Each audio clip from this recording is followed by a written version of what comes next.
नमस्कार।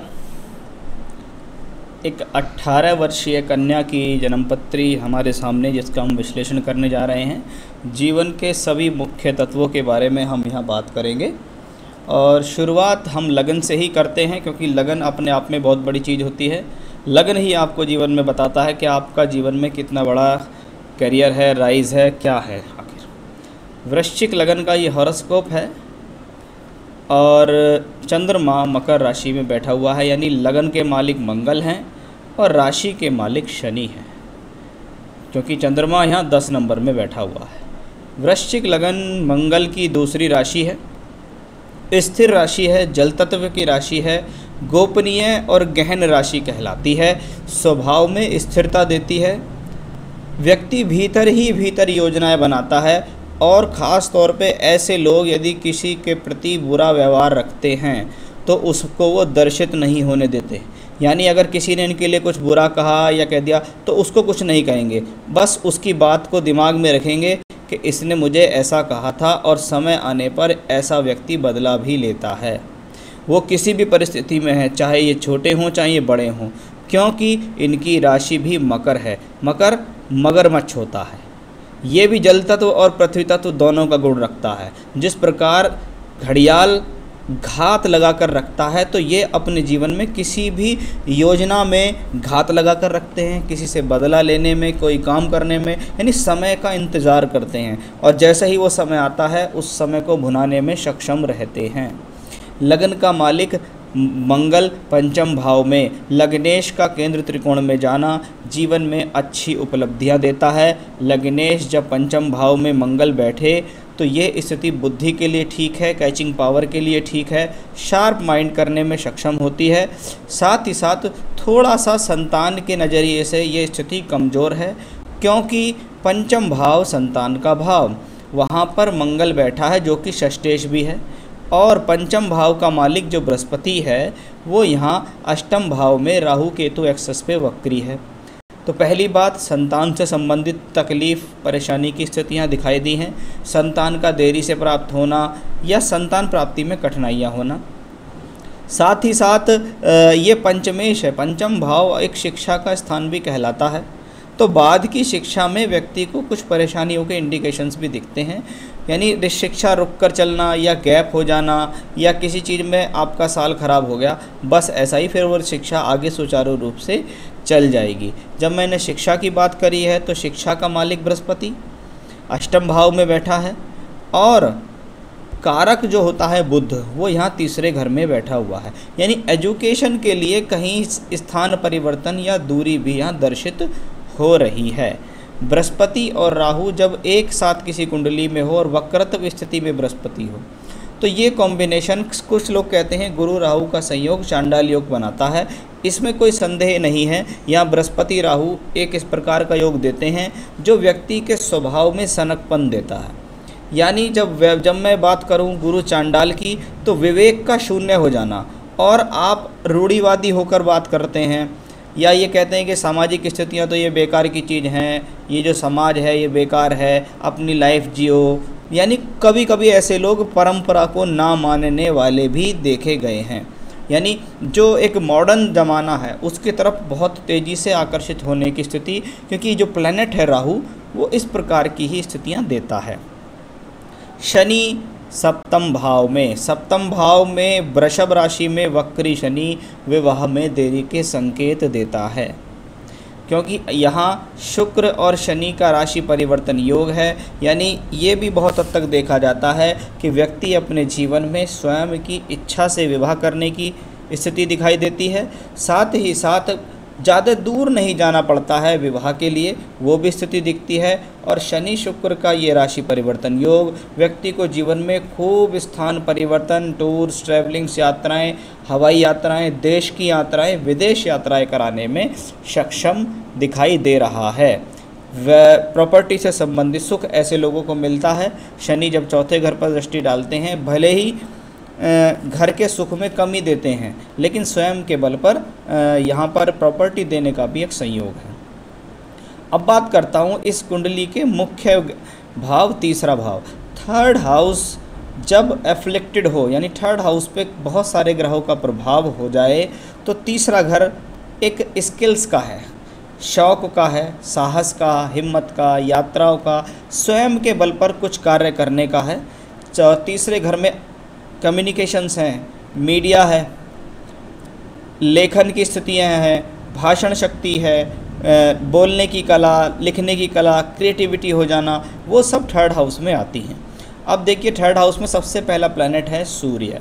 सूर्य दशमेश होके यहाँ यानी कर्म भाव का मालिक तीसरे घर में, कर्म और तीसरा घर यानी हाथों का संबंध कर्म में आ गया, वाणी का संबंध कर्म में आ गया, लेखन का संबंध कर्म में आ गया। शुक्र जो कि द्वादशेश और सप्तमेश है, ये आपको कर्म के लिए यात्राएं और स्थान परिवर्तन करा रहा है और एक अलग से स्किल्स भी दे रहा है क्योंकि शुक्र शुक्राचार्य हैं। बुध भी साथ में है, एजुकेशन के भी कारक हैं और 8th लॉर्ड 11th लॉर्ड भी हैं और साथ में चंद्रमा भाग्येश भी है। तो भाग्य स्थान, कर्म स्थान, इन सब ने एक चीज़ को यहाँ शो कर दिया है कि देखिए इस व्यक्ति का भाग्य घर से कहीं दूर जाकर बन रहा है, एजुकेशन के लिए भी बाहर, प्रोफेशनल लाइफ के लिए भी बाहर। और कभी कभी ऐसे लोग जो मैंने तीसरे घर के कारकत्व बनाए हैं, कुछ लोग मैंने इसमें मीडिया में जाते देखे, कोई फैशन डिजाइनिंग में चला गया, कोई आर्ट के उसमें चला गया और कोई डॉक्टर बन गया, कोई फिजियोथेरेपी का डॉक्टर बन गया। मतलब जहाँ पर हाथों का इस्तेमाल ज़्यादा है, मेहनत है, गला है, बोलने की स्थितियाँ हैं, क्रिएटिविटी है, कुछ अलग से हटके करने की स्थितियाँ हैं, वो इस कुंडली के अंदर साफ तौर पर दर्शित हैं। सूर्य शनि की राशि में बैठे हुए हैं और यहाँ पर देखेंगे सूर्य यहाँ भी शनि की ही राशि में है, दशमेश शुक्र के साथ फिर से स्थान परिवर्तन योग। शुक्र थर्ड लॉर्ड यानी इनके जीवन में जो प्रोफेशनल लाइफ रहने वाली है वो ऐसे ही फील्ड होंगे, यानी इन सभी फील्डों में से आप कोई सा भी फील्ड चूज़ कर लीजिएगा, कोई प्रॉब्लम नहीं आएगी। यहाँ कर्म की कुंडली में भी शनि शुक्र की ही राशि में है। तो प्रोफेशन के लिए अगर बात आए कि कौन सा प्रोफेशन चूज़ करें, जो लाइन मैंने आपको बताई है, यदि इनमें से किसी लाइन में बच्चा इंटरेस्टेड है तो आप उसको भेज दीजिए, कोई भी प्रॉब्लम नहीं आएगी। चलिए, ये तो ही कुंडली में ग्रहों की स्थितियों के बारे में बात। अब ये ग्रहों की स्थितियाँ हमेशा ख़ास तौर पे देखी जाती है कि कुंडली के अंदर जो भी प्लैनेट हैं उनकी सही समय पर दशाएं आ जाएं। आपके बच्चे को राहु की दशा चल रही है, काफ़ी लंबे समय से है और राहु की दशा सितंबर 24 में ख़त्म हो जाएगी। राहु 8th हाउस में, 8th हाउस में जुपिटर के साथ यानी बृहस्पति राहु का ये संयोग स्वभाव में चेंज दे सकता है, स्वभाव को थोड़ा जिद्दी बना सकता है, मूडी किस्म का बना सकता है, मूड स्विंग होना, व्यवहार चेंज होना, ऐसी स्थितियों को बनाने में सक्षम है। थोड़ा हेल्थ के हिसाब से ये ज़्यादा अच्छा नहीं माना जाता, यानी कभी कभी कहते हैं बच्चे का पूर्ण तरीके से विकास ना होना या पूर्ण तरीके से ना पनपना भी ऐसी कंडीशंस में देखा जाता है। क्योंकि राहु यहाँ बृहस्पति के साथ हैं, बच्चे को अपनी एजुकेशन को संभालना चाहिए। अब बात करता हूँ मैं बहुत मुख्य ग्रहों की। मैंने बहुत अपने एक्सपीरियंस में पाया है, जीवन में राहु में शुक्र या शुक्र में राहु की दशाएं आएँ तो ये एक बहुत बड़ा परिवर्तन अपने जीवन में दे सकती हैं। मैंने अधिकतर देखा है इन 3 साल की दशा यानी राहु में शुक्र 3 वर्ष के आसपास होता है, ये अपने जीवन में एक बड़ा परिवर्तन दे सकता है। अब राहु 8th हाउस में है, शुक्र 3rd हाउस में, शनि से राशि परिवर्तन करके ऐसे समय में देखिए शुक्र 3rd हाउस में आ रहा है, यानी बच्चे का रुझान जरूर जो चीज़ मैंने आपको बताई है उन्हीं से संबंधित कार्यों के प्रति जा रहा है। यानी 3rd हाउस हॉबीज़ होता है, व्यक्ति खुद चाहता है कि मैं अपना करियर खुद सेलेक्ट करूं, तो वो स्थिति दिखती है। लेकिन राहु शुक्र का एक्सेस जो है 6-8 का है, शुक्र यहाँ सप्तमेश है, इसलिए व्यक्ति क्योंकि एक उम्र के पड़ाव पर है तो व्यक्ति को अपने आप पर चारित्रिक रूप से भी अपने आप को सावधान रखना होगा। बच्चे का आप भी ध्यान रखें, बच्चे को स्वयं भी सतर्क करें कि भी आप किस माहौल में ढलने जा रहे हैं उसके बारे में आप सजग रहें। नहीं तो ऐसी कंडीशंस में मैंने देखा है बच्चा किसी अदर लाइन में पड़ जाता है और उसके चक्कर में वो अपने जीवन का नुकसान करता है। Because 3rd house also non for media, यानी मीडिया का मतलब यहाँ ये है, ये आजकल जो फेसबुक, ट्विटर, मोबाइल, व्हाट्सएप ये सब है, ये कम्युनिकेशंस हैं और राहु और शुक्र दोनों इसके प्रबल कारक हैं। तो थोड़ा सा इस चीज़ से देखना बहुत ज़्यादा ज़रूरी है। प्रोफेशन के चार्ट में राहु 12th हाउस में, चंद्रमा की राशि में चंद्रमा 11th हाउस में, मंगल उसको देख रहा है, बृहस्पति उसको देख रहा है, यानी एजुकेशन दिखती है, प्रोफेशनल क्वालिफिकेशन यहाँ दिखती है, दूरी के साथ और स्थान परिवर्तन के साथ दिखती है। तो फर्दर स्टडीज़ के बारे में आपने मुझसे पूछा, उसके बारे में मैंने आपको यहाँ ये बताया है। फील्ड फॉर कैरियर्स ये भी मैंने आपको यहाँ बता दिया। हेल्थ के बारे में ज़्यादा बेहतर अभी नहीं कहूँगा, और आगे भी देखिए इनको बृहस्पति की ही दशा है, तो हेल्थ इनको थोड़ा सा अपने आप को फिट रखना होगा। कुछ रेमेडी बताऊंगा, रेगुलर करेंगे तो इनको फ़ायदा मिलेगा। बात करते हैं मैरिज एंड मैरिड लाइफ। देखिए मैरिड लाइफ वाइज कोई बहुत बड़ी समस्या इस चार्ट में नहीं दिखाई दी है। हाँ, संतान को लेकर थोड़ी चिंता दिखाई दी है, इसलिए वो तो इनको एक ईश्वर के तौर पे वो चीज़ मिली हुई है, तो वो तो इनको शायद भोगनी ही पड़ेगी।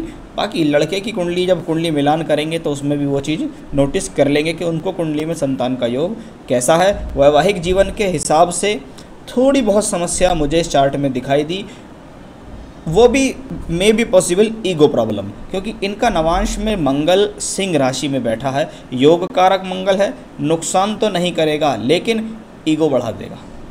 हो सकता है इन आपस में प्रोफेशन क्लैश करने लगे, या एक दूसरे में कि मैं अच्छा हूँ तू अच्छा है, मेरा अच्छी एजुकेशन है तुम्हारी कम एजुकेशन है, मैं ज़्यादा अर्न कर लेती हूँ, कुछ इस प्रकार का योग मुझे यहाँ दिखता है, जिसके कारण प्रॉब्लम्स हो सकती हैं। इसलिए इनका कुंडली मिलान करके ही विवाह कराएं। शादी के लिए दशाओं के बारे में बात करते हैं। देखिए राहु की दशा तक शादी नहीं करनी है, यानी 2024 तक कोई शादी का योग नहीं। अब बात करेंगे बृहस्पति की दशा से। बृहस्पति में शनि शादी कराने में सक्षम है। नवंबर 26 से मई 2029 इस कुंडली में बहुत अच्छा संयोग है शादी से संबंधित, और यहाँ मनमर्जी के विवाह के भी संकेत साफ तौर पर उजागर हो रहे हैं। तो फ्यूचर के हिसाब से देखें तो फ्यूचर शुरू होगा बृहस्पति की दशा में 2024 के बाद, और मैं समझता हूँ बृहस्पति यहाँ देखिए सेकंड लॉर्ड है, 5th लॉर्ड है, 2 धनदायक प्लेनेट है, बुद्धि से योजनाओं से पैसा मिल रहा है, लेकिन 8th हाउस में है, यानी प्रोफेशन के आगे स्वास्थ्य आ रहा है, स्वास्थ्य का ध्यान रखना होगा इनको। और दशमांश में देखिए बृहस्पति 3rd हाउस में, तो प्रोफेशन ने भी यह साफ तौर पर झलका है कि प्रोफेशन जन्म स्थली से दूर स्थान पर जाकर ही बनेगा। जीवन में विदेश जाने का भी इनको मौका मिलेगा, यानी कभी कभी लोग बाग अच्छी पढ़ाई करके विदेश की अपॉर्चुनिटी बच्चों को मिल जाती हैं, तो वो स्थिति भी यहाँ दिखती है। मे बी पॉसिबल ये विदेश में जाके सेटल हो जाएं। तो फ्यूचर के हिसाब से, पैसे के हिसाब से सब चीज़ें ठीक हैं, बस अपना भी ध्यान रखें, अपने ऊपर कैरेक्टर के तौर पे भी ध्यान रखें, बड़े लोगों की सलाह ज़रूर मानें, अपनी ना चलाएं। ये व्यक्ति जीवन में जब भी मात खाएगा वो तब खाएगा जब ये अपने निर्णय अपना आप ले लेगा, यानी किसी से सूझबूझ नहीं, कोई कुछ नहीं, और उठा कर निर्णय ले लिया और नुकसान हो गया, उसका थोड़ा सा यहाँ खास तौर पर ध्यान रखना है। रेमेडी के बारे में बात करें, देखिए अभी उम्र 18 साल है, ठीक है, मैं ऐसे लोगों को कहूँगा कि आप बेटा रोज़ाना रुद्र गायत्री मंत्र का जाप किया करें।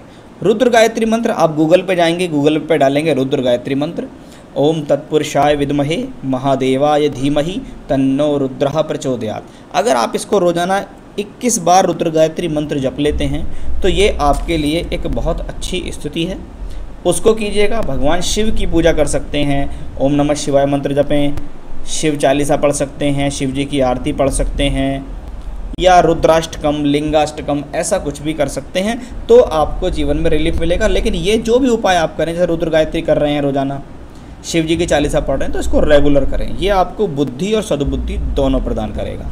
रही बात स्टोन की, इनको कोई जेम स्टोन पहनाएंगे तो इनके लिए कैसा रहेगा, देखिए मूंगा स्टोन पहना सकते हैं आपने, इनको एक मूंगा स्टोन पहनाना है, एक अच्छा सा इटालियन मूंगा, ट्रायंगल में, ओवल में, शेप में इनको पहना सकते हैं, कोई ऐसी दिक्कत नहीं है।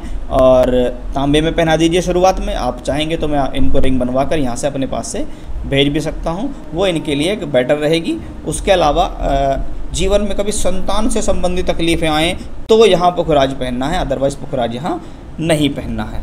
तो ये था आपके हॉरोस्कोप का एनालिसिस। ओवरऑल चार्ट ठीक है, लेकिन बिना सलाह के जीवन में जब भी चलेंगे तो हमेशा मात खाएंगे, यही इस बच्चे को यहाँ ध्यान रखना है। ईश्वर कृपा से अच्छा करियर है इनका। नमस्कार।